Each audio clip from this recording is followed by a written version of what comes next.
আসসালামু আলাইকুম ওরহমতুল্লাহ। আজকে আমরা মসজিদের ফ্যানগুলো খুলে নিলাম, কারণ আমাদের ফ্যানগুলো রং উঠে জং পড়ে গিয়েছে। নতুন ফ্যান কেনার সামর্থ্য না থাকায় এই পুরান ফ্যানগুলো ঘষা মাজা করে আবার নতুনের মতো রং করে নিব। নতুন রং করার আগে ভালোভাবে ফ্যানগুলোকে রং এবং জং ঘষা মাজা করে ছাড়িয়ে নিতে হবে।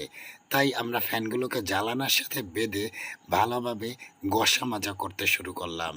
আমরা ফ্যানগুলোকে ভালোভাবে ড্রিল মেশিন দিয়ে ঘষে নেব, কারণ যদি কোনোখান থেকে পুরানো রং বা জং থেকে যায়, সেখানে নতুন রঙের ভালো ফিনিশিং আসবে না। ভালো রঙের ফিনিশিং পেতে হলে অবশ্যই আপনাকে ভালোভাবে ফ্যানটিকে ঘষে সুন্দরভাবে একটা পরিষ্কার ন্যাকড়া দিয়ে ফ্যানটিকে মুছে নিতে হবে। পরিষ্কার ন্যাকড়া দিয়ে ফ্যানটিকে মোছার পর ন্যাকড়াটি আমরা ফ্যানের নিচে দিয়ে দিলাম। ভালোভাবে মুছে নিয়ে আমরা রং করা শুরু করলাম। আমরা রং করার জন্য বার্জার কোম্পানির এনামিল হোয়াইট পেইন্ট নিয়ে নিলাম। ফ্যানের জন্য সবসময় অফ হোয়াইট এবং হোয়াইট পেইন্টই সুন্দর লাগে। আমাদের কাছে হোয়াইট পেইন্ট থাকায় আমরা ফ্যানগুলোতে হোয়াইট পেইন্টই করে নিলাম।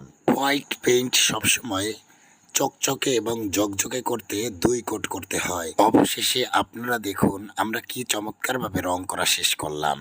রং করার পর মনে হয় যেন এখনই আমরা মার্কেট থেকে ফ্যানগুলোকে নতুন কিনে নিয়ে এসেছি। এখন ফ্যানগুলো শুকোনোর পালা, তাই আমরা শুকানোর জন্য ফ্যানগুলোকে 1 রাত এভাবেই রেখে দেব।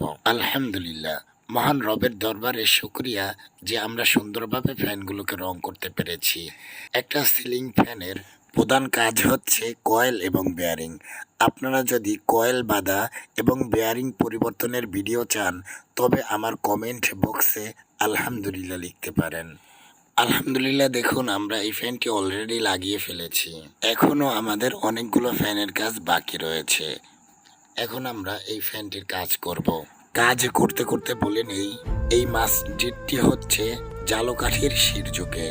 মসজিদের নাম শিরজুক মোহাম্মদিয়া জামে মসজিদ। এই মসজিদে আমি দীর্ঘ 3 বছরেরও অধিক সময় ধরে ইমাম এবং খতিবের দায়িত্বে রয়েছি। এই মসজিদে আসার পরই আমি আমার জীবনের লক্ষ্য নির্ধারণ করে নিয়েছি।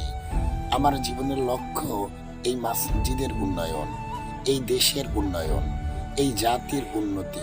এজন্য আমি আমার জীবনের সর্বোচ্চটুকু দিয়ে চেষ্টা করে যাব ইনশাআল্লাহ। আপনারা যদি আমার মসজিদের উন্নয়নের জন্য দান করতে চান, তবে এই নাম্বারে যোগাযোগ করতে পারেন।